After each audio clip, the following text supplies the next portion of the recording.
Dubrovnik, 1937. Dawn paints the Adriatic sapphire when a millionaire's wife vanishes mid-swim, her diamond and sapphire necklace ripped from her throat. Miss Jane Marple, knitting on the hotel terrace, spots one lone sapphire glinting in the sand, like a taunt. Greed over a secret insurance clause.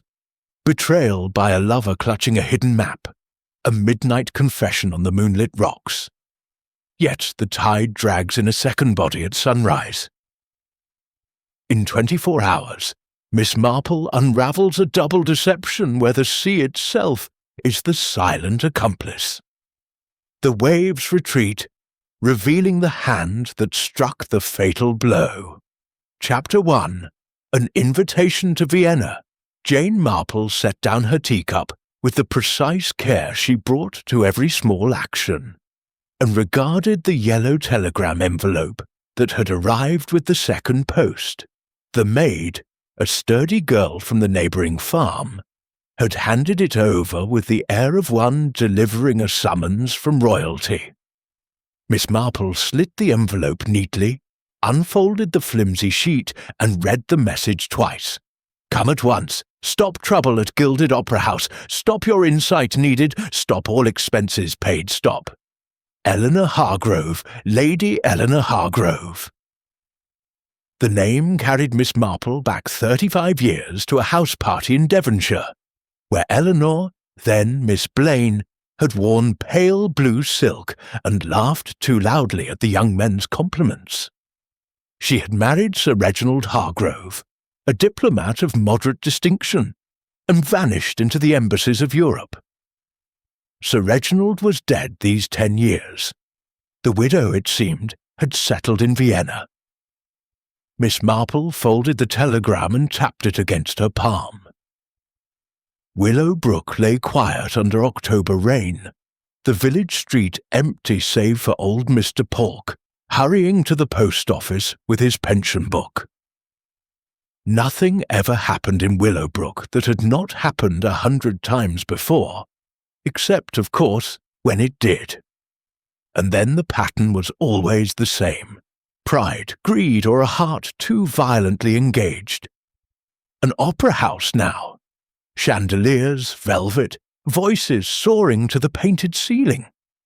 Miss Marple had attended the Magic Flute once in London, seated between two dowagers who snored in counterpoint. Yet the stage, she reflected, was merely a village hall, writ large. The same intrigues, the same fatal misjudgments, only the costumes were finer and the knives more politely concealed. She rose, smoothed her grey wool skirt, and crossed to the writing desk. A brief note to her nephew Raymond, away in America with his novels, would suffice. The Daily Woman would see to the cat. By evening she had packed one modest suitcase, 2 serviceable dresses, a cardigan, her knitting, and the small leather-bound notebook in which she recorded observations that others dismissed as gossip. The Orient Express left Victoria at 10 the following morning. Miss Marple travelled second class, knitting a sock in moss stitch, while the Sussex countryside gave way to the grey Channel. At Dover she changed to the boat train, and by nightfall was installed in a wagonlet bound for Vienna. The rhythm of the wheels soothed her. She slept better than she had in months. She arrived at the Westbahnhof on a crisp afternoon fragrant with wood smoke and roasting chestnuts. A porter in a green apron secured her luggage. A motor car with a Hargrove crest waited at the rank. The chauffeur touched his cap. "Fräulein Marple, Lady Eleanor expects you." The apartment occupied the entire second floor of a pale yellow palace on the Schubertring. Footmen in dove-grey livery took her coat. A maid led her up a staircase lined with portraits of forgotten archdukes. Lady Eleanor awaited her in a drawing-room that smelled faintly of beeswax and verbena. "Jane, my dear." Eleanor had aged well, hair still golden, though assisted now, figure trim in black chiffon.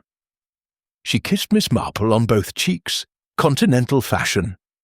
"You look exactly the same. How tiresome for the rest of us." "You are kind," Miss Marple murmured, settling into a brocade chair. "Your telegram was cryptic. Tell me everything." Eleanor rang for tea. "It is Victor, Count von Stahl, the baritone. You will have heard of him." Miss Marple inclined her head. Even in Willowbrook the wireless carried his name. His Figaro had been broadcast from Salzburg the previous summer. "He is singing Don Giovanni for the gala reopening of the Gilded Opera House," Eleanor continued. "The theatre has been closed 2 years for restoration. New gilding, new electrics, the acoustics perfected. Half Vienna will be there. But Victor has been receiving letters. Threats, anonymous, typed.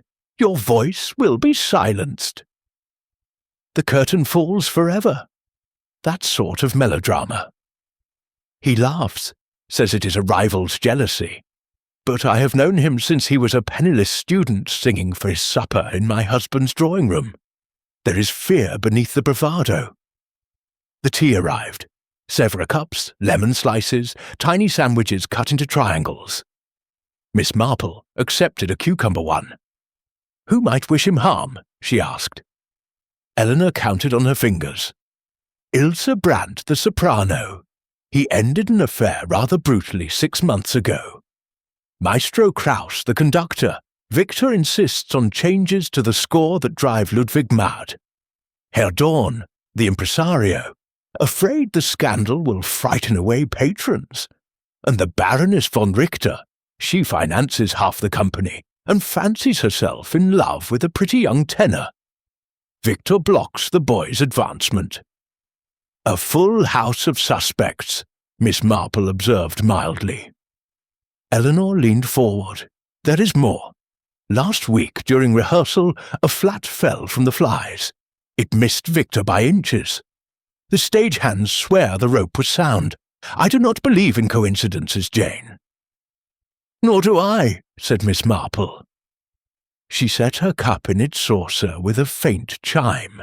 "When may I see the opera house?" "Tomorrow. I have a pass for the dress rehearsal. You shall come, as my companion. No one will notice an English lady with knitting." Miss Marple smiled. "People seldom notice what they expect to see. That is often convenient." Outside the tall windows, the gas lamps along the Ringstrasse flickered on, gilding the wet pavements. Somewhere in the distance, an orchestra tuned. A violin soared, then fell silent.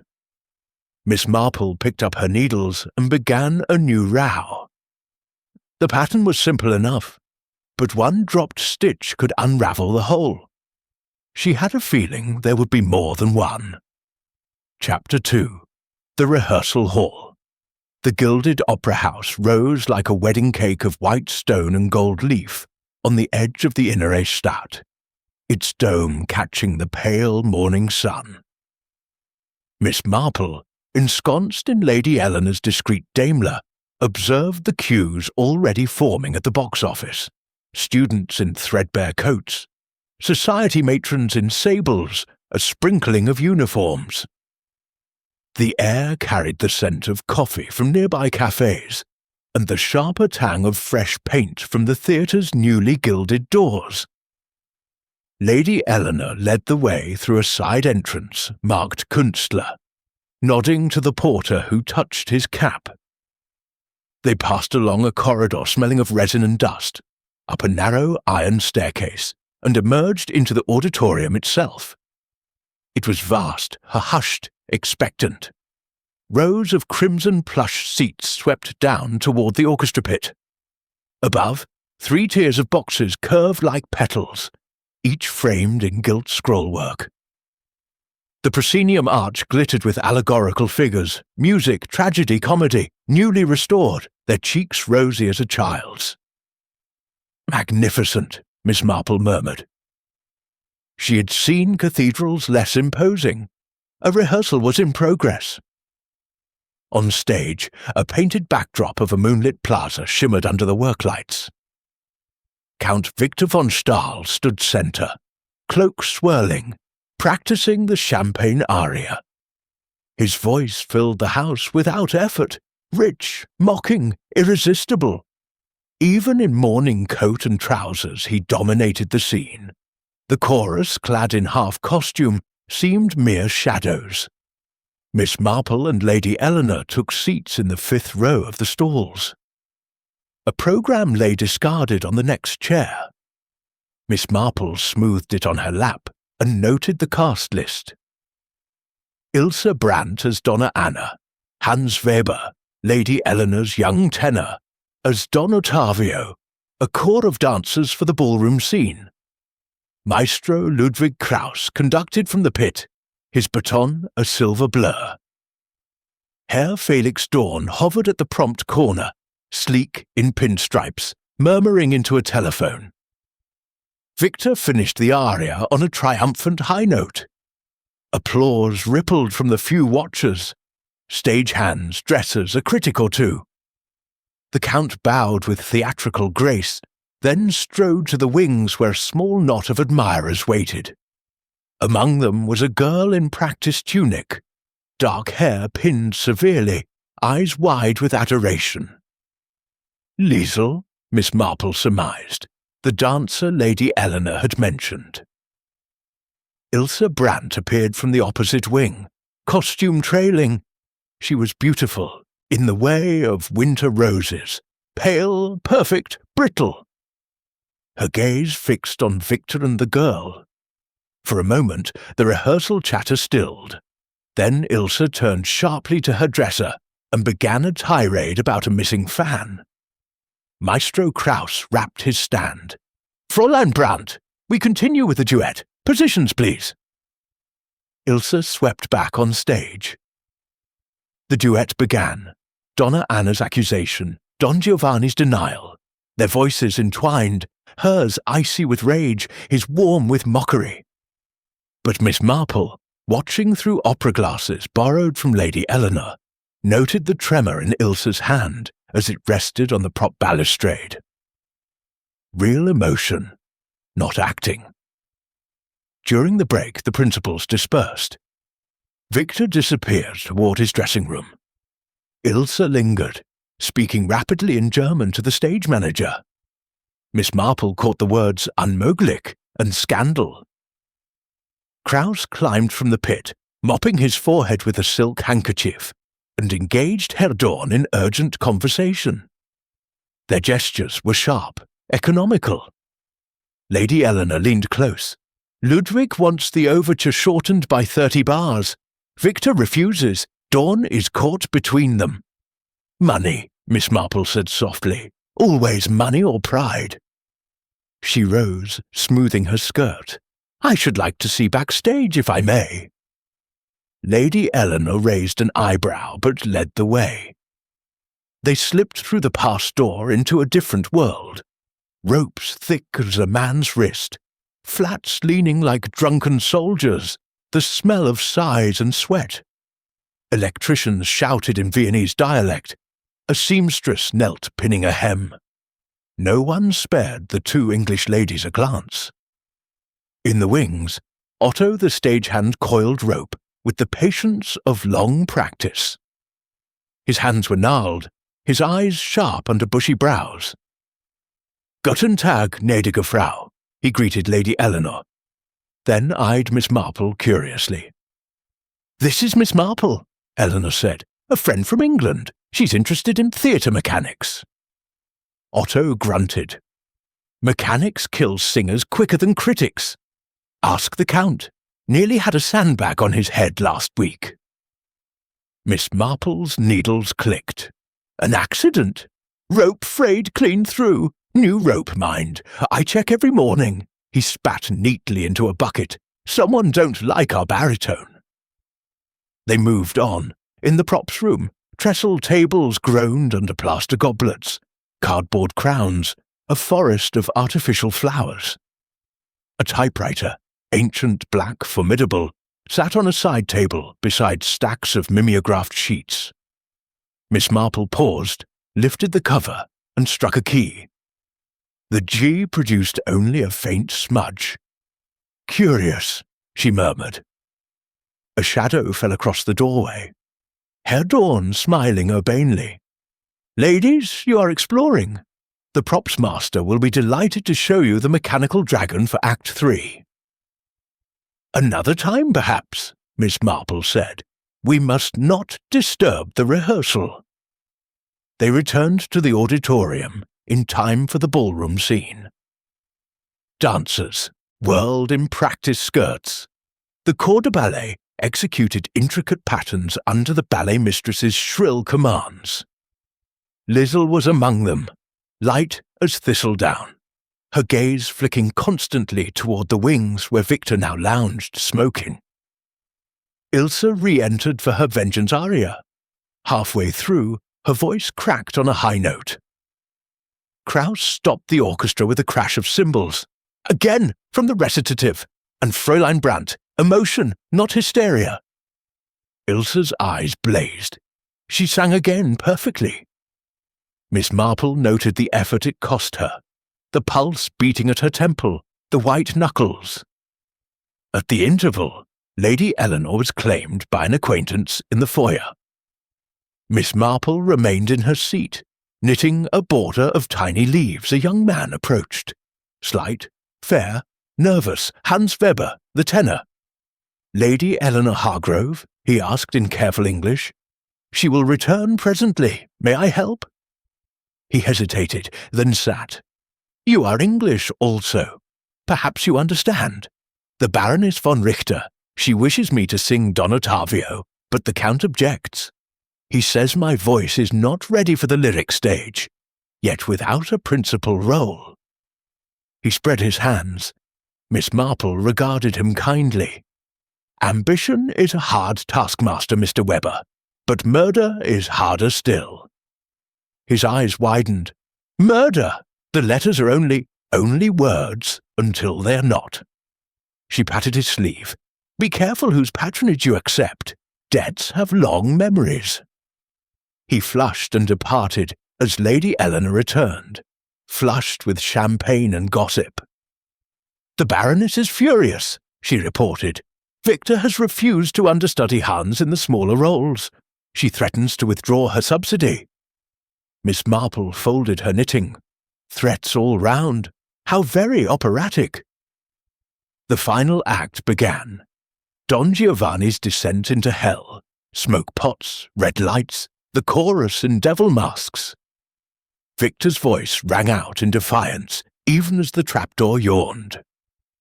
The mechanism stuck halfway. He laughed, improvising a gesture, and the stage hands hauled him down manually. Applause thundered. As the house lights came up, Miss Marple gathered her belongings. In the aisle, she encountered Inspector Klaus Weber, moustache bristling, notebook in hand, questioning the stage manager about the earlier sandbag incident. The man shrugged repeatedly. "Ein Unfall." Miss Marple paused. "Inspector, a word?" He turned, surprised. "Fräulein, the rope that held the sandbag, was it hemp or manila? Hemp, standard issue. And the fray, clean cut or worn?" He consulted his notes. "Clean, the laboratory says, like a knife." "Thank you." She smiled serenely and moved on. Outside, the afternoon had turned chilly. Carriages clattered over cobblestones. A flower seller offered late asters. Lady Eleanor's motor car waited. Over tea in the apartment, Sachertorte dense as mahogany, Eleanor recounted more rumours.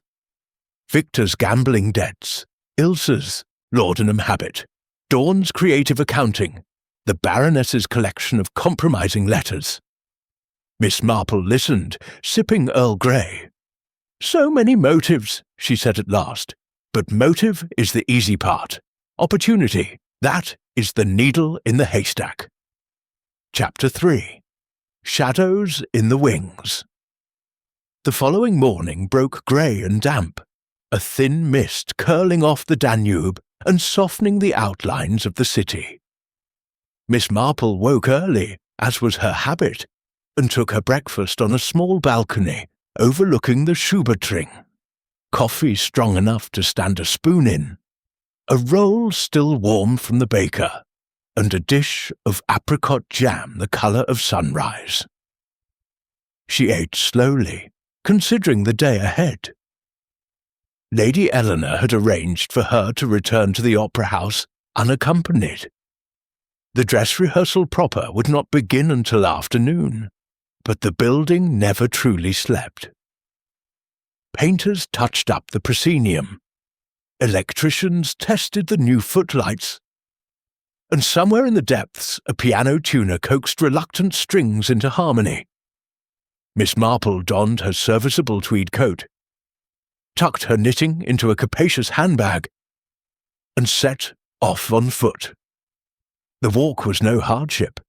Willowbrook had taught her that gossip travelled fastest on Shank's pony, and she wished to observe the comings and goings at the stage door without the conspicuousness of a motor car.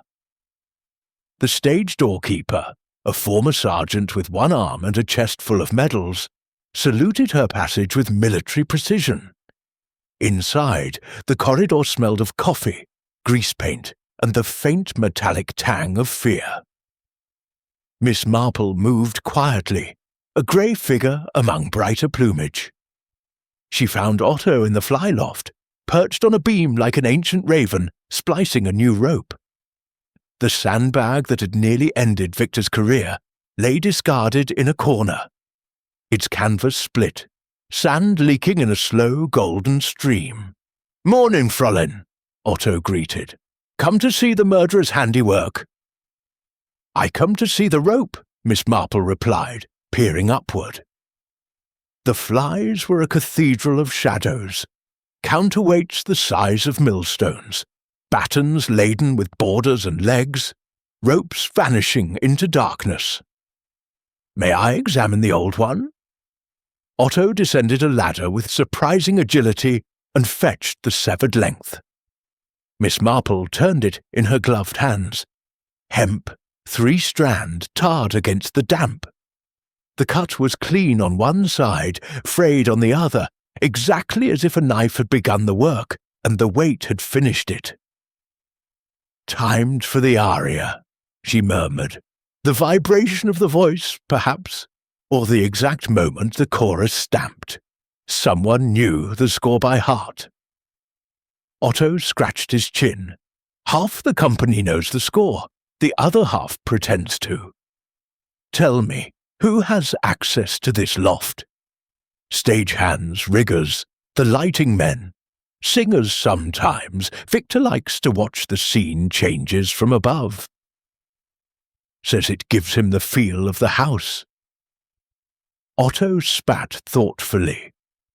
"Young Hans was up here yesterday fiddling with a border light. Said the Baroness wanted the colour warmer for his solo." Miss Marple filed the information away. She thanked Otto and descended to the stage level. The auditorium was empty save for a cleaner polishing the brass rails. Miss Marple slipped into the orchestra pit, where music stands lay like fallen soldiers. On the conductor's podium lay Maestro Krause's score, heavily annotated in red pencil. She turned a page. The Champagne aria, bars slashed through, others rewritten in a spidery hand. A margin note read, "V.S. insists, impossible tessitura." Beneath, in different ink, "Then let him sing flat." She closed the score as footsteps echoed. Ilse Brandt appeared on stage, alone, practicing scales. Her voice was pure but strained, the top notes brittle. She saw Miss Marple and stopped. "You are Lady Eleanor's friend," Ilse said in accented English, "the English miss who knits." "Guilty on both counts," Miss Marple replied mildly. Ilse descended the short flight of steps into the pit. Up close, she was younger than she appeared under the lights. Barely 30, the skin beneath her eyes bruised with fatigue. You think someone tries to kill Victor, Ilse said flatly. It is not me. I loved him once. Love does not turn so quickly to hate. Sometimes it turns to something worse, Miss Marple said.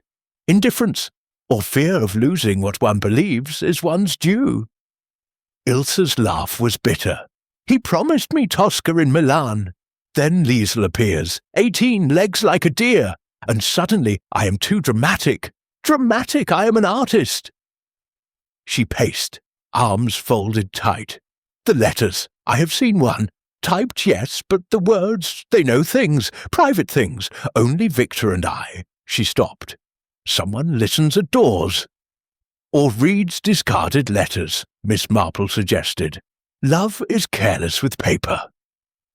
Ilse stared, then turned away. I must warm up. The matinee is tomorrow.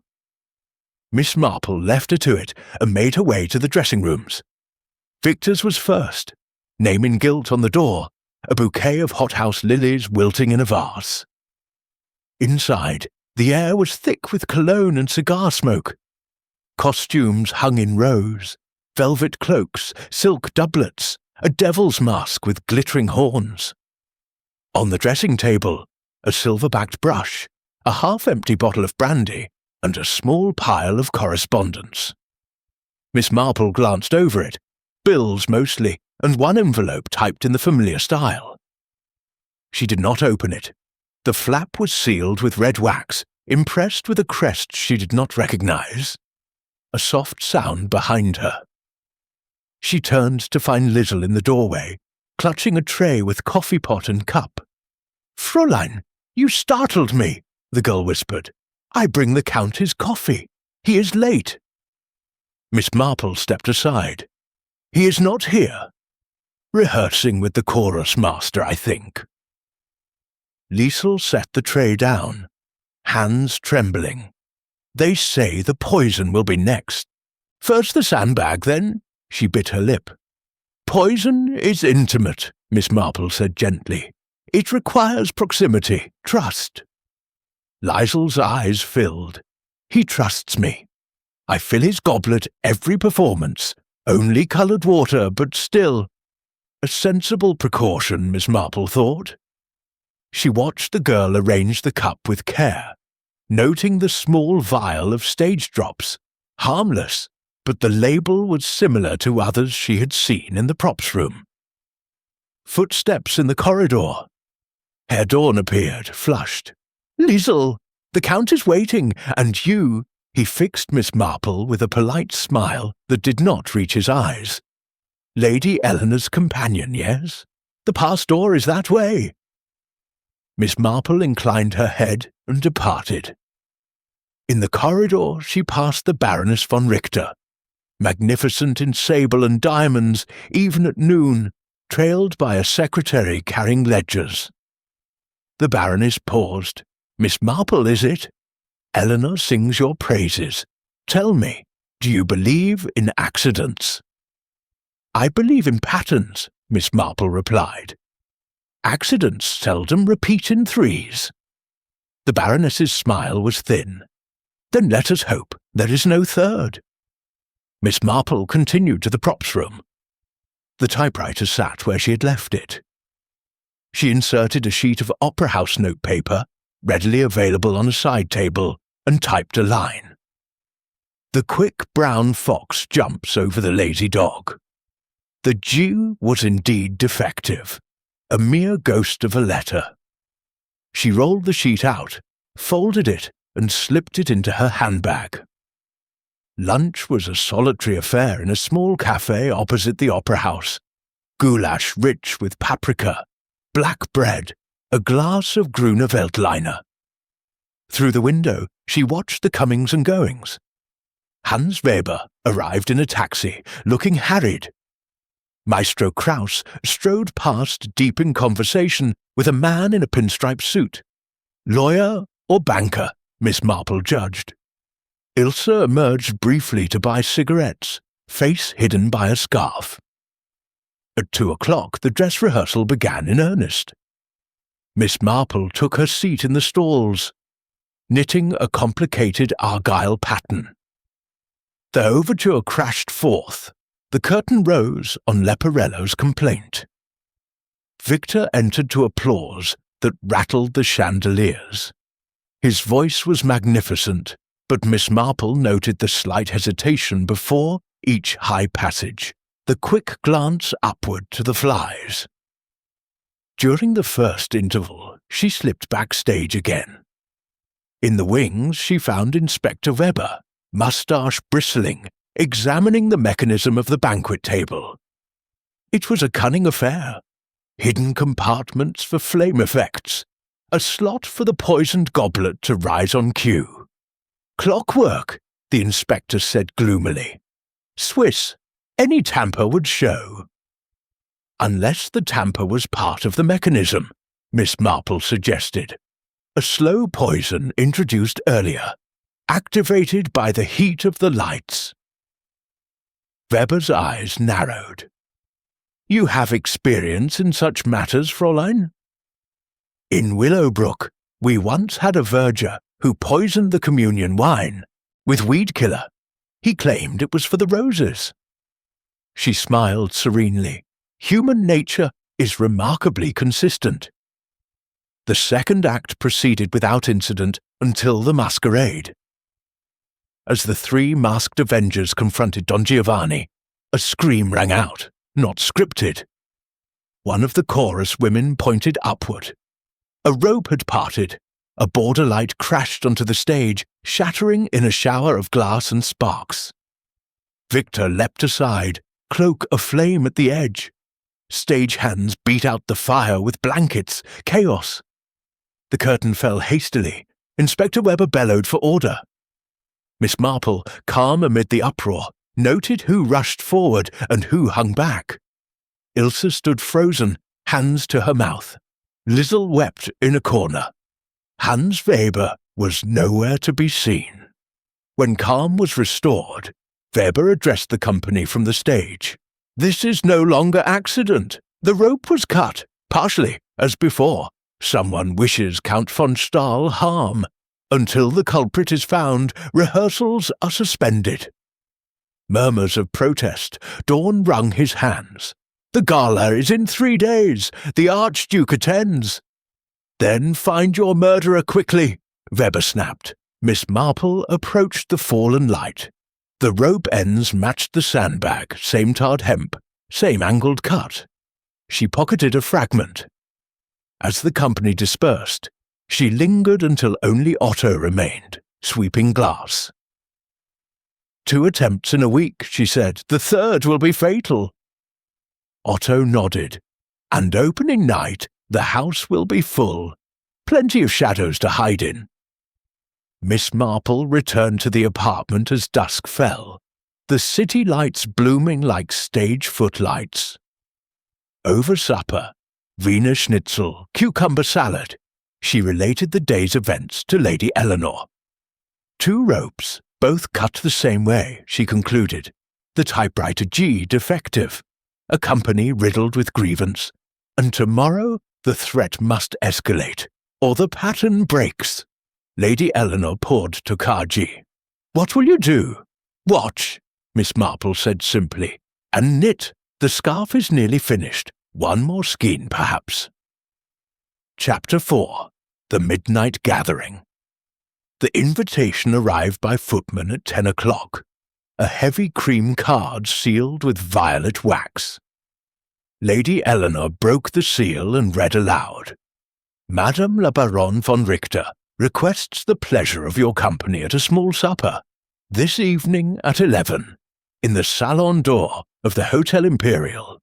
Dress informal, discretion assured. Informal at 11, Lady Eleanor said, folding the card. That means diamonds and grievances. The Baroness wishes to take the temperature of the company after today's fiasco. Miss Marple laid aside her knitting, a scarf now long enough to wrap twice around a tall man's neck, and considered. A gathering of suspects under 1 chandelier, most convenient.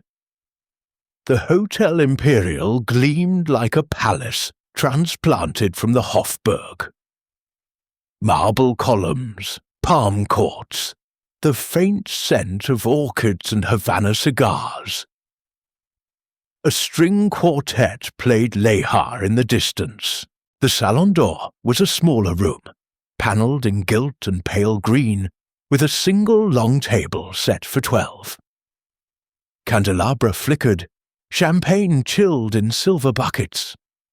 The Baroness received them at the door, resplendent in black velvet and the famous von Richter emeralds. Eleanor darling, and Miss Marple charmed. Her grip was cool, firm, appraising. The company was already assembling. Count von Stahl, urbane in midnight blue, a diamond stud winking in his shirt front. Ilse Brandt, in scarlet silk that clashed with her mood. Maestro Kraus, gaunt and twitching, refusing champagne. Herr Dorn, sleek as ever, circulating with practised smiles. Hans Weber, pale, eyes darting. Liesl, the dancer, had not been invited. Her absence was a small silence in itself. They were 12 in all.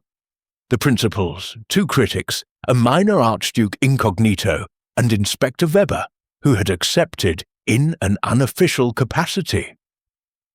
He stood near the fireplace, moustache drooping, notebook closed for once. Conversation began with the weather, unseasonably cold, and moved swiftly to the afternoons near disaster.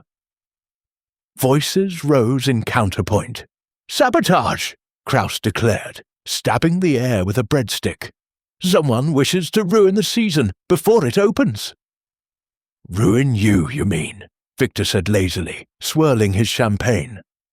"My dear Ludwig, your tempos are funereal. Perhaps the rope's object." Ilse laughed, a brittle sound. "Everything objects to you, Victor, even the scenery." The Baroness raised a hand. "Enough! We are here to resolve, not to quarrel. Herr Dorn, the financial position." Dorn cleared his throat. "Ticket sales are excellent, sold out for the first fortnight, but the cost of delays," he spread manicured hands, "insurance will not cover malice." "Malice," Hans Weber echoed, voice cracking. He had drunk 3 glasses quickly. "Or jealousy. Some people cannot bear to share the stage." Victor's smile was thin. "Share? My dear boy, the stage is a battlefield. You are still in the chorus trench." Miss Marple, seated between Lady Eleanor and a deaf dowager, listened and observed. The dowager required everything repeated. Miss Marple obliged with gentle precision, using the necessity to lean closer to neighbouring conversations. At her left, Ilse murmured to the critic from the Neue Freie Presse, "He promised me the world, then gave it to a child who cannot even pronounce Sina." Across the table, Kraus confided to Dorn, "The orchestra committee meets tomorrow. If Victor forces one more cut, we strike." Inspector Weber circulated. Accepting a plate of cold pheasant, but eating little. He paused behind Miss Marple's chair. "Observations, Fräulein?" "Many," she replied softly, "but observation is not proof. Tell me, Inspector, have you examined the Count's correspondence?" "Sealed by his secretary. Nothing beyond the typed notes." "Secrets are seldom typed," Miss Marple said. They'd or whispered, or written in a lady's hand. Supper was served. Consommé maddeningly clear, trout in almond butter, a saddle of venison with chestnut puree. The Archduke carved with royal dexterity. Between courses, a conjurer appeared. Silk scarves, disappearing coins, a dove that fluttered to the chandelier and refused to descend. Laughter rippled, tension eased fractionally. Then the lights dimmed for effect, and when they brightened, Ilse's wineglass lay shattered on the parquet, red staining the cloth like blood. She stood trembling. "Someone pushed it!" she cried. "I felt the hand!" Chaos. Dawn mopped with napkins. The Baroness rang for footman. Victor examined the table edge. Smooth, no projection. My dear Ilse, too much champagne and an unsteady elbow. I am not drunk. Ilse's voice cracked. First the sandbag, then the light, now this. Next it will be poison. The word hung in the air like cigar smoke. Inspector Weber's eyes narrowed. Fräulein Brandt, sit down. No one leaves until I have statements. But the moment had fractured the evening. Guests rose, voices overlapping. Miss Marple slipped away to the ladies' cloakroom, where she found Lissel, uninvited but present, hiding in an alcove, eyes red. You should not be here, child, Miss Marple said gently. I had to know, Lissel whispered. Victor, he laughed at the glass, but I saw the Baroness's face. She was pleased. Miss Marple patted her shoulder. Fear makes monsters of us all. Go home now. Returning to the salon, she found the party breaking up. The Baroness pressed her hand. A pity, but we Viennese thrive on drama. In the motor car home, Lady Eleanor was silent until they reached the Schubertring. Then, Ilse's glass, was it deliberate? Someone wished it to appear so, Miss Marple said. A rehearsal for the real performance. Notice who benefited from the uproar. Everyone distrusted everyone else anew. Precisely. At the apartment, Miss Marple declined cocoa and went to her room. She opened her notebook under the green-shaded lamp. Supper at Imperial. Staged incident. Ilse's glass, pushed by whom? Baroness's satisfaction noted. Liesel present, uninvited, watching Victor or Baroness. Hands intoxicated, loose tongue. She added a new column. Opportunity. The opera house was locked at night, but the Imperial salons were public. Anyone might have slipped in. A soft knock. Lady Eleanor entered in dressing gown and curlers, carrying a small parcel. This was delivered by hand after we left, addressed to you. The parcel was wrapped in brown paper, tied with string. Miss Marple cut it carefully. Inside, a single sheet of opera house notepaper, typed, Curiosity kills more than cats, Miss Marple. Mind the third act, no signature. The G in curiosity was a faint smudge. Miss Marple showed it to Eleanor. Our typist grows bold. Or desperate, Eleanor said, opening. Night is the day after tomorrow. Miss Marple placed the note in her notebook between sheets of blotting paper. Desperation makes mistakes. We must be ready to catch one. She undressed methodically, folded her clothes, and knelt for her prayers. Brief, as always, thanking Providence for small mercies and asking clarity for the morning. Then she slept, dreamless, while outside the city's trams clanged their iron lullaby. At 3 o'clock, she woke suddenly. A thought had surfaced like a bubble in still water. She rose, wrapped herself in a dressing gown, and padded to the telephone in the hall. The night porter at the Imperial was sleepy but obliging. Yes, Fräulein. The conjurer left at 12:30. No one entered the salon after the guests departed. The broken glass was swept by the under-butler himself. Miss Marple thanked him and returned to bed. The conjurer. Silk scarves, misdirection. A useful trade for a murderer. In the morning she would visit the props room again. There were scarves there. Red, gold, midnight blue. One might match the fibre she had found caught on the frayed rope in the flies. She closed her eyes. The pattern was tightening, strand by strand. Soon the knot would reveal itself. Chapter 5. The Poisoned Chalice. Opening night arrived with the brittle brilliance of a winter star.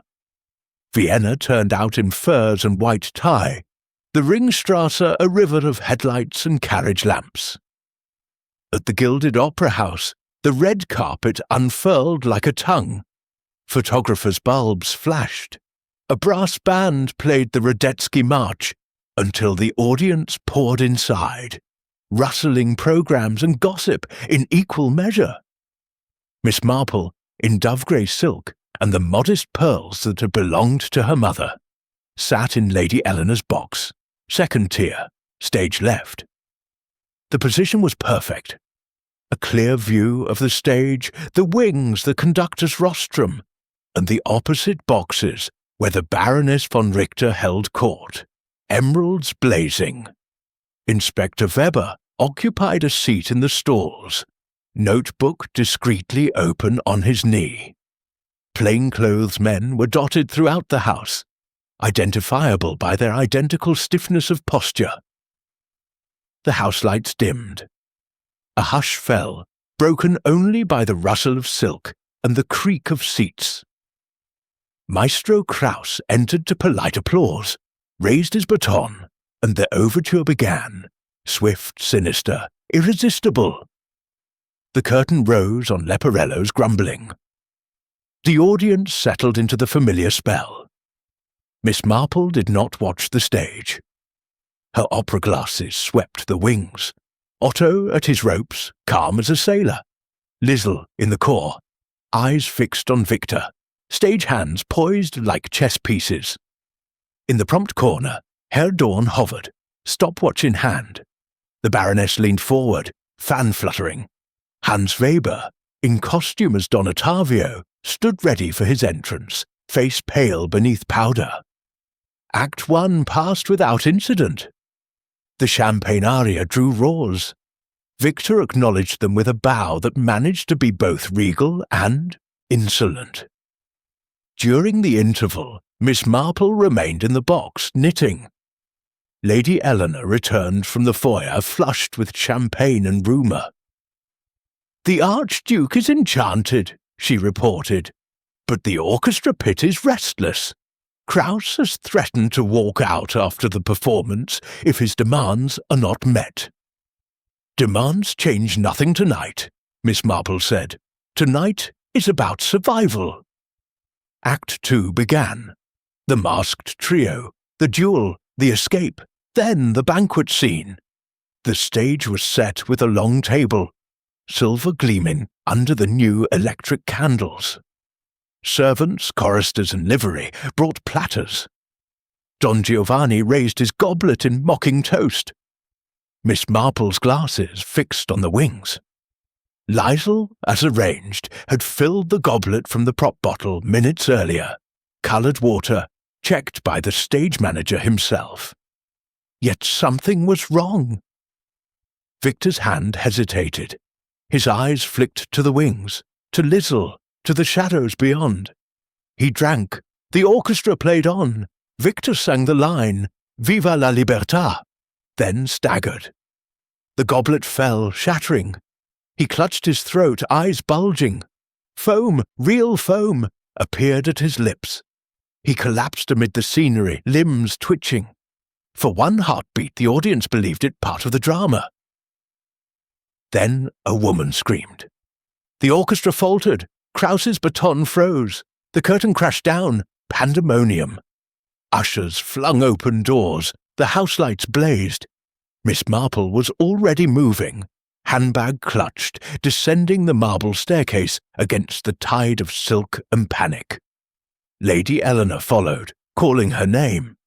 Backstage was bedlam. Stagehands shouted. Dressers wept. Inspector Weber barked orders in German and broken Italian. A doctor, summoned from the audience, was led to Victor's dressing room. Miss Marple slipped through the chaos to the props table. The wine bottle stood untouched, seal intact. But beside it lay a small glass vial, stopper missing, label half scratched away. She sniffed. Bitter almonds, cyanide. She pocketed the vial and moved to the wings. The goblet lay where it had fallen, shards glittering. A single drop of liquid remained in one fragment, colourless now, not the stage red. Someone had substituted the contents at the last moment. Liesel knelt nearby, sobbing. "I filled it myself, I swear." Miss Marple touched a shoulder. "When, child?" "5 minutes before the scene. The stage manager watched. Then I set it on the tray and—" She gestured helplessly toward the table, now surrounded by police. Miss Marple's gaze swept the area. A silk scarf, midnight blue, monogrammed FD, lay discarded near the prompt corner. Herr Dorn's, perhaps, or borrowed. In the dressing room, the doctor straightened, face grim. "Cyanide, rapid, he is gone." Victor lay on the chaise, eyes staring at the ceiling, mouth open in a silent final note. The diamond stud in his shirt front caught the light like a tear. Inspector Weber sealed the room. "No one leaves the theatre. Statements will be taken." The company gathered in the empty auditorium, ghosts under the house lights. Ilse sat white-faced, hands clenched. Kraus chain-smoked, eyes red. Dorn paced, muttering about refunds. The Baroness stood apart, fan closed, expression unreadable. Hans Weber vomited quietly into a fire bucket. Miss Marple took a seat in the stalls, knitting needles clicking with calm precision. She reconstructed the timeline. Goblet filled by Liesel, checked by stage manager. Tray placed on props table, unattended for perhaps 90 seconds while the chorus changed. Substitution made, liquid swapped, cyanide added. Scarf dropped in haste. She rose and approached Weber. "Inspector, the goblet. Was it the same one used in rehearsal?" He consulted a constable. "Yes, marked with a scratch on the base." Then the poison was added tonight. "The vial? May I see the props pharmacy?" Weber led her to a small room off the corridor. Shelves of bottles, powders, stage blood in various viscosities. One space was empty, the dust outline of a vial matching the one in her pocket. The label beneath read, "Bitter Mandelöl, für Effekte, oil of bitter almonds, used for scent in certain productions." "Missing since yesterday," the props master confirmed, trembling. "I thought it mislaid." Miss Marple nodded. "And who has keys?" "Stage manager, Herr Dorn, Maestro Kraus. His wife uses cyanide salts for her heart condition. He keeps a small supply for emergencies." Weber's moustache bristled. "Kraus. Or someone who knew his habits." They returned to the auditorium. Weber addressed the company. The poison was cyanide, introduced into the goblet between the props table and the stage. Who was near the table during the scene change? Hands rose hesitantly. Chorus members, dressers, Hans Weber, who'd entered late for his cue. Dorn admitted checking the tray himself. Kraus had been in the pit. Miss Marple spoke quietly. "The scarf, Inspector. Midnight blue, monogram FD, found beside the table." Dorn paled. "My scarf! Stolen from my office this afternoon. Anyone could have taken it." "Anyone with access," Miss Marple agreed, "or someone wishing to implicate you." The Baroness's fan snapped open. "This is absurd. The man was a liability, debts, scandals, but murder, in front of the Archduke." "Precisely in front of the Archduke," Miss Marple said. "A statement. A scandal to force resignation, perhaps. Or to clear the stage for a new star." Hans Weber looked up, eyes wild. "I was late because the Baroness asked me to fetch her wrap. I passed the table but touched nothing." The Baroness smiled coldly. "My wrap was in my box. Hans is mistaken." Miss Marple turned to Liesel. "Child, when you filled the goblet, was the tray unattended at all?" Liesel wiped her eyes. "Only for a moment. I turned to speak to the dresser, then anyone might have passed," Weber finished. He rubbed his temples. "We searched dressing rooms, offices, the flies, every inch." As constables dispersed, Miss Marple slipped away to the props room again. On the typewriter she found a fresh sheet, half-typed, abandoned. Your final aria will be your last. The goblet waits. The G in goblet was a smudge. She rolled it out carefully and added it to her collection. Outside, dawn was breaking over the city, pale light gilding the dome. The theatre, so recently alive with music, now echoed with footsteps and muttered accusations. Miss Marple stood in the empty auditorium, looking at the stage where Victor had fallen. The chalk outline of his body was already drawn, stark against the painted floor. Chapter 6. Threads of Deceit. The Gilded Opera House lay under siege by daylight. Police vans blocked the stage door. Constables in capes stood sentinel. Reporters clustered like starlings, notebooks poised. Inside, the air was stale with cigar smoke and the sour smell of fear. Miss Marple arrived at 9, admitted by a grim Inspector Weber who had not slept. "The coroner confirms cyanide," he said without preamble. "Enough to kill 10 men. Introduced in the last minute before the goblet reached the stage." They stood in the wings. The chalk outline of Victor's body had been photographed and removed. Only a faint stain remained on the boards. The prop goblet's shards were bagged and labelled. Miss Marple surveyed the scene. The substitution required 3 actions: remove the safe liquid, add the poison, replace the goblet on the tray. All in 90 seconds, amid the bustle of a scene change. Weber nodded. "We have statements. Lizzle filled it at 9:47. The stage manager saw the tray at 9:48. The tray reached the table at 9:49. Victor drank at 9:51. 2 minutes unaccounted for," Miss Marple said. "Yet dozens of people passed." She moved to the props table. The midnight blue scarf lay where the police had found it, now in an evidence envelope. The monogram FD was clear, Herr Felix Dorn, but scarves, like motives, could be borrowed. Weber followed her gaze. "Dorn swears it was in his office yesterday afternoon. The door was unlocked. Anyone might have taken it." "Or Dorn took it himself," Miss Marple suggested mildly, "to plant later." They proceeded to Dorn's office, a narrow room behind the auditorium crammed with ledgers, contracts and a large portrait of Richard Strauss. The desk was chaos. Invoices, telegrams, a half-empty bottle of Slivovitz. On a side table sat a silver cigarette box engraved with the same FD monogram. Beside it, a single silk scarf, identical to the one found, but pristine. Miss Marple lifted it. "2 scarves. Curious. Dorn claims the second is a spare," Weber said. "Taylor confirms he ordered 3 last month." 3 scarves for 1 neck, Miss Marple murmured. "Or for 3 different purposes." She opened the cigarette box. Inside, among the Turkish cigarettes, lay a small key on a red ribbon. Weber pounced. "This opens the pharmacy cabinet," he said triumphantly. "Dorn has no business with medicines." "Unless he needed cyanide," Miss Marple finished. They confronted Dorn in the empty rehearsal room. He was unshaven, eyes bloodshot, a tremor in his manicured hands.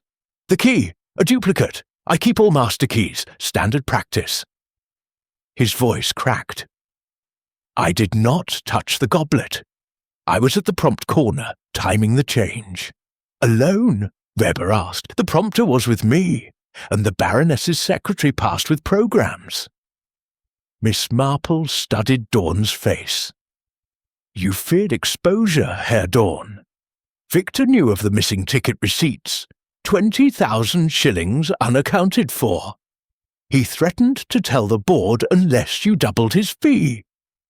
Dorn's mouth opened, closed. "He was bluffing, was he?"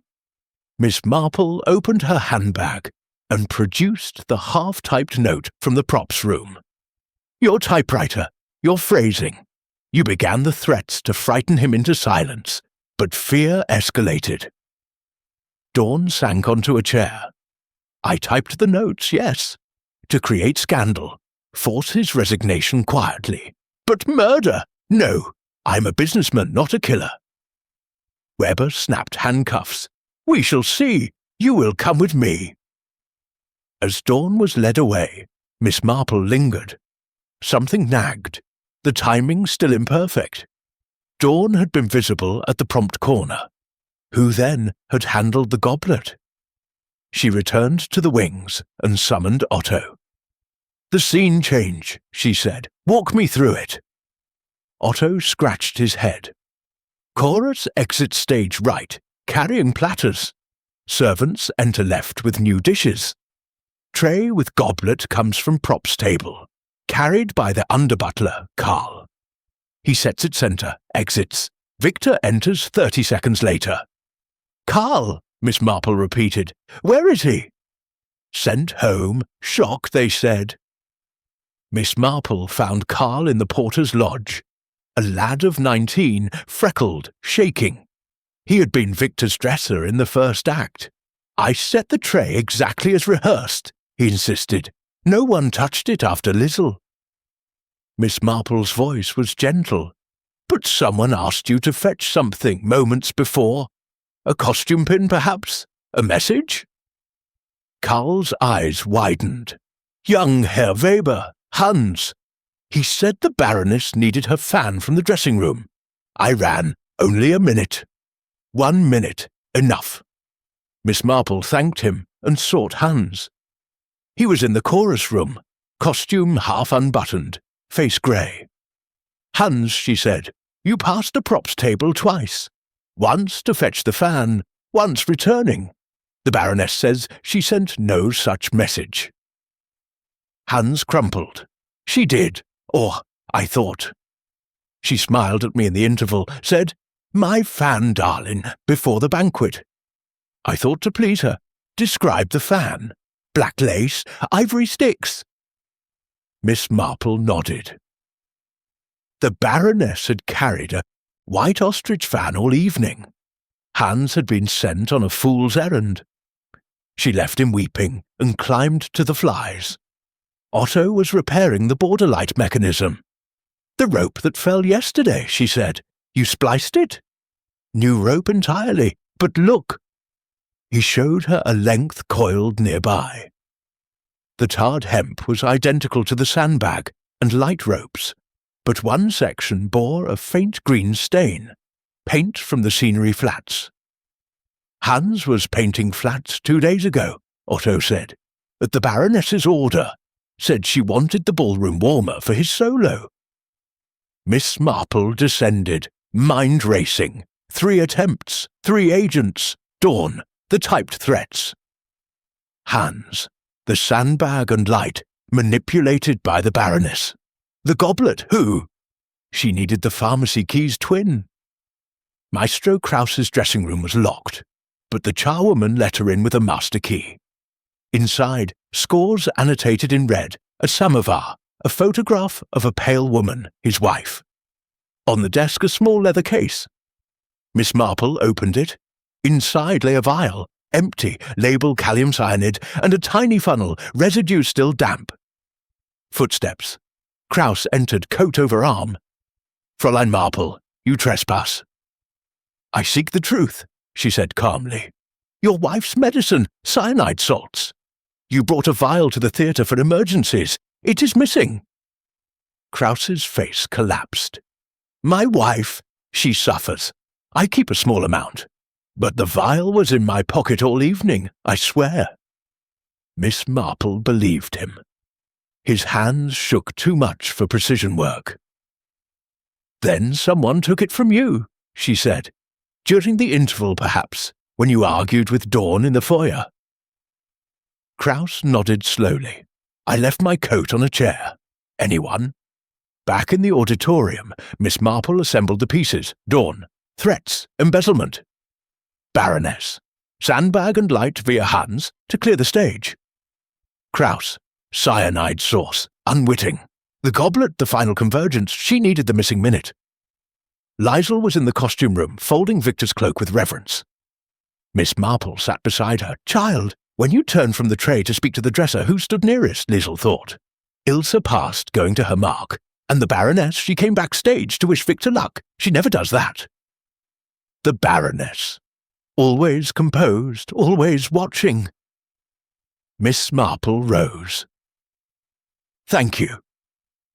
She found Inspector Weber in the manager's office, telephone to ear. The Baroness has left for her estate, he said grimly. Claims nervous exhaustion. She will not reach it, Miss Marple said. Send men to the Westbahnhof.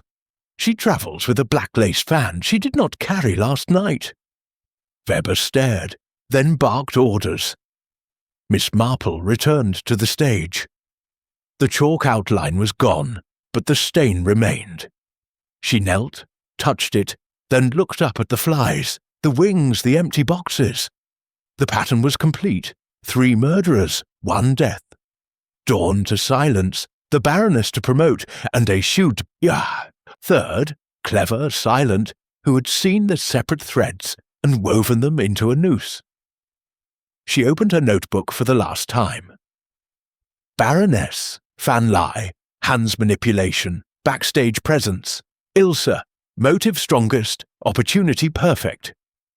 Convergence, Ilse used Dawn's threats and Baroness's distractions to add the poison, while all eyes were elsewhere. Miss Marple closed the book. The quiet soprano, discarded and desperate, had turned jealousy into an orchestra of death.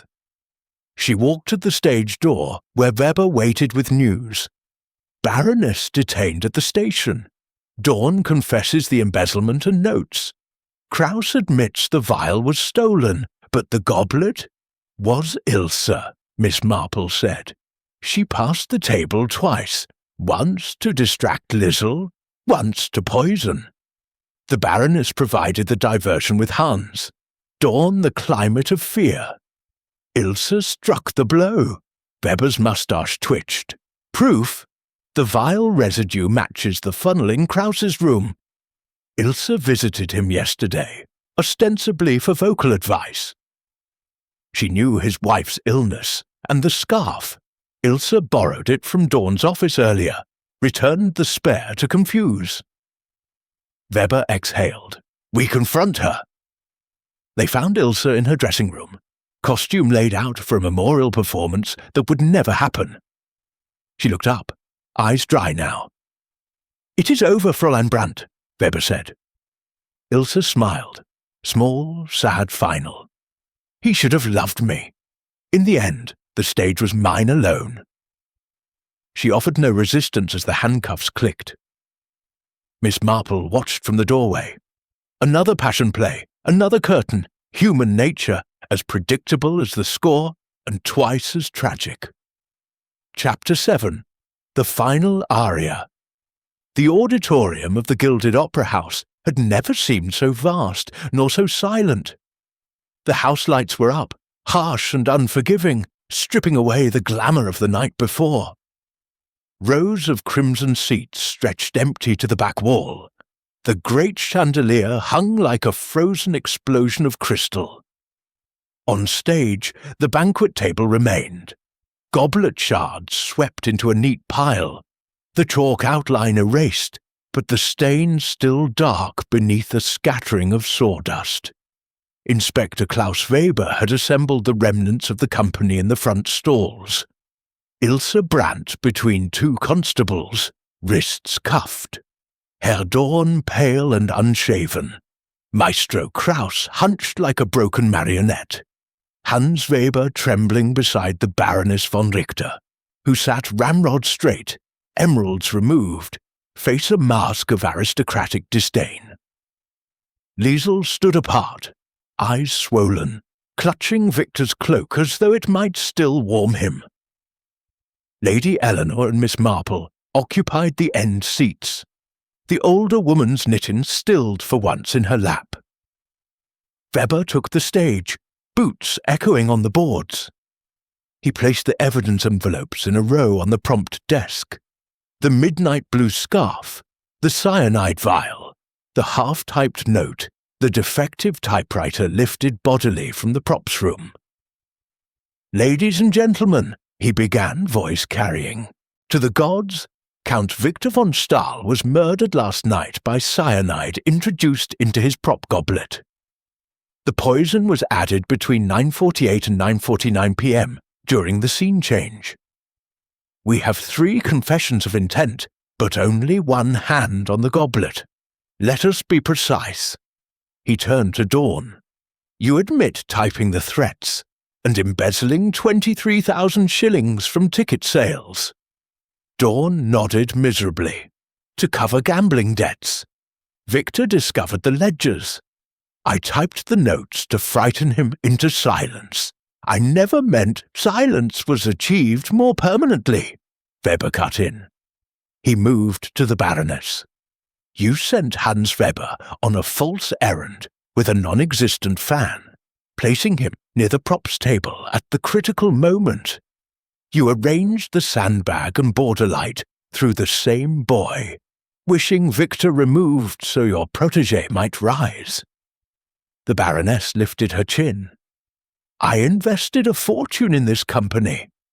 Victor blocked every advancement for Hans.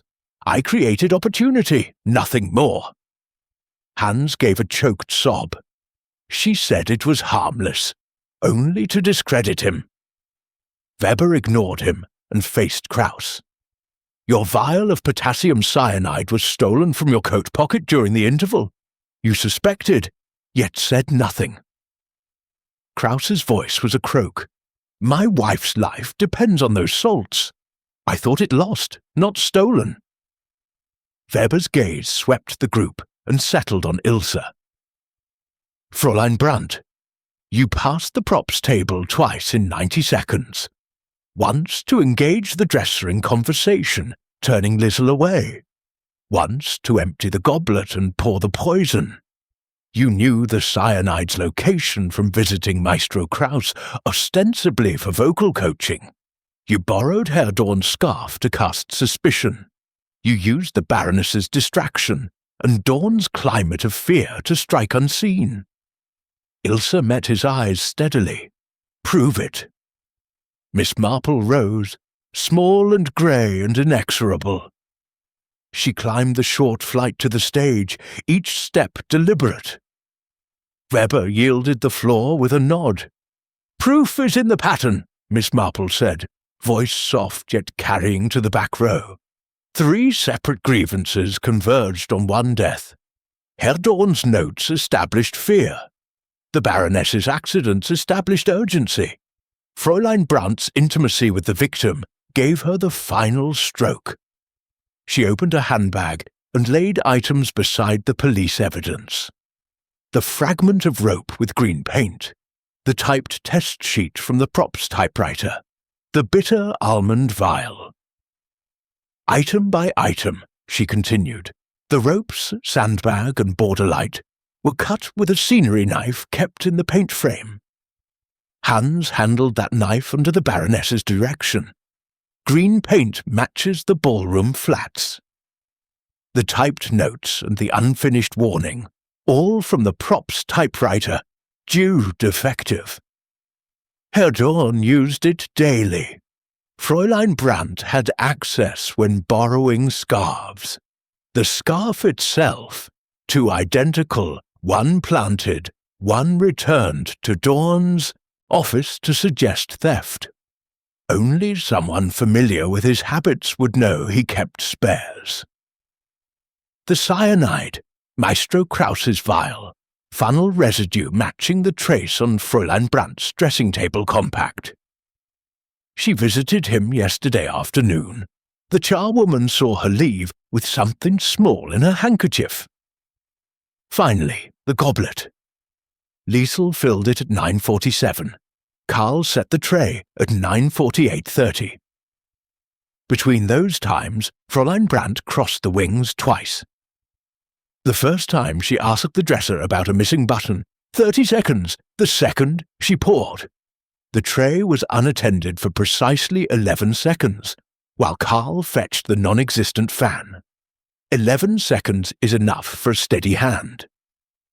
Ilse's composure cracked. He laughed at me, in front of the corps, called me yesterday's prima donna. I was to have Milan, Bayreuth. Love turned to hate, Miss Marple said gently. A common aria, but murder requires more than passion. It requires precision. You used every grievance in the house as your orchestra, conducting from the wings. Silence fell, broken only by the distant clop of hooves on the Ringstrasse. Weber stepped forward. Fräulein Ilse Brandt, you are under arrest for the murder of Count Victor von Stahl. Herr Dorn, Baroness von Richter, Herr Weber, you will be charged as accessories and with conspiracy. Constables moved. Ilse did not struggle, her gaze fixed on the stain where Victor had fallen, as though expecting him to rise for a curtain call. The Baroness rose with icy dignity, allowing her wrists to be cuffed as if they were bracelets. Dorn required assistance. Hans wept openly. As they were led away, Miss Marple descended to Lady Eleanor. The auditorium emptied until only the two Englishwomen remained beneath the great dome. You knew from the first, Eleanor said wonderingly. I suspected convergence, Miss Marple replied. In Willowbrook we once had a poisoning at the church fete. 3 people contributed ingredients to the same trifle, each believing their own harmless. Only together were they lethal. Human nature is remarkably consistent, whether the stage is a village hall or the Gilded Opera. She picked up her knitting. The scarf was finished, deep crimson, the exact shade of the stall seats. For the journey home, she explained, Vienna has been instructive, but one misses one's own garden. Outside, the morning had turned golden. The police vans departed, the reporters dispersed. The opera house stood quiet, waiting for new voices, new dramas. Miss Marple and Lady Eleanor walked arm in arm along the Ringstrasse, past cafes opening their awnings, past flower sellers arranging late chrysanthemums. At the apartment, Miss Marple packed with her usual neatness. The notebook went into the suitcase, pages filled with careful copperplate. She paused at the window, looking toward the theatre's distant dome. Will they reopen? Eleanor asked. In time, Miss Marple said. Art outlives scandal, and justice, though slow, is thorough. The Orient Express departed at noon. Miss Marple took her seat, arranged her knitting, and watched Vienna slide away. Golden, glittering, secretly scarred. Another case concluded, another pattern discerned. The wheels sang beneath her steady as a heartbeat. She began a new row. Plain stitch, no cables this time. Simplicity after complexity. The train gathered speed, carrying her westward toward Willowbrook, toward tea and roses, and the quiet observation of small human truths. Chapter 8. Curtain call. The Orient Express steamed into Victoria Station precisely on schedule, the great engine exhaling like a satisfied dragon. Miss Marple descended to the platforms with the same unhurried grace she had shown boarding in Vienna, suitcase in one hand, crimson scarf in the other. A porter took the case. She kept the scarf, draping it loosely about her shoulders against the London chill. Raymond's man met her at the barrier, tall, discreet, the perfect nephew's chauffeur. The motor car purred through streets already bright with Christmas promise, holly wreaths on lampposts, shop windows dressed in tinsel and cotton-wool snow. Miss Marple watched it all with mild pleasure, but her thoughts lingered on the Danube, on a stained stage, on voices stilled forever. At Willowbrook, the cottage waited, windows glowing. The Daily Woman had lit the fire. The cat wound figure eights around Miss Marple's ankles, purring outrage. Tea was laid in the sitting room. Scones, blackberry jam, a Dundee cake fragrant with fruit. Miss Marple ate with appreciation, then opened the post. Among the bills and circulars lay a single letter on heavy cream paper. The Vienna postmark still crisp. Dear Miss Marple, the Gilded Opera reopened last night with Il Trovatore. Fräulein Brandt's understudy sang Leonora to acclaim. The house was full, the critics kind. Justice has its own rhythm. Herr Dorn repays his debts from prison. The Baroness has retired to her estate. Emeralds sold to settle fines. Maestro Kraus conducts in Prague. Smaller house, larger heart. Liesel has joined the ballet in Paris. Hans Weber sings Ottavio in provincial houses, learning humility note by note. Your scarf was left in the box. I have posted it with this letter. Vienna remembers you with gratitude. Eleanor Hargrove.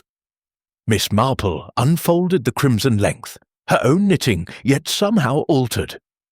A tiny embroidered motif had been added at one end, a golden lyre entwined with forget-me-nots. Lady Eleanor's work, delicate and precise.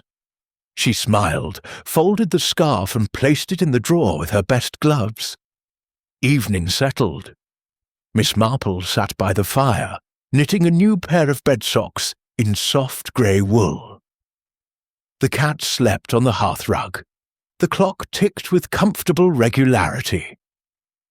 Outside, the village street was quiet save for the occasional ring of bicycle bells and the distant bark of a dog. The telephone rang sharp, insistent. Miss Marple lifted the receiver. Jane, Lady Eleanor's voice, faint across the wires. Forgive the intrusion. A small matter. Another letter. Anonymous typed. The G is perfect this time. Miss Marple's needles paused. A new typewriter, then? Or a new hand? Exactly. The new soprano receives threats. History repeats. Miss Marple considered the firelight dancing on the brass fender. Send it to me, my dear. I shall be in London next week for the sales. One can always combine business with observation. She replaced the receiver gently. The cat stirred, stretched, resettled. Miss Marple resumed her knitting, counting stitches with tranquil concentration. In Willowbrook, as in Vienna, the patterns never ceased. Pride, greed, love untempered, they bloomed like weeds in every garden. One simply watched and waited and plucked them before they choked the roses. The fire settled into embers. Miss Marple finished the row, turned the heel with neat precision, and allowed herself a small, satisfied sigh. Another scarf, another case, another quiet victory for common sense over melodrama. Outside, the church clock struck 9. Somewhere a train whistle sounded, faint and far. Miss Marple rose, banked the fire, and drew the curtains against the night. Tomorrow there would be letters to answer, a garden to plan, perhaps a new mystery to unravel. For now, the cottage was warm, the cat content, and the world, briefly, blessedly, at peace. She switched off the lamp. In the glow of the dying fire, the crimson scarf lay across the chair like a banner of battles won, and the gentle click of needles resumed, steady as a heartbeat, into the quiet dark.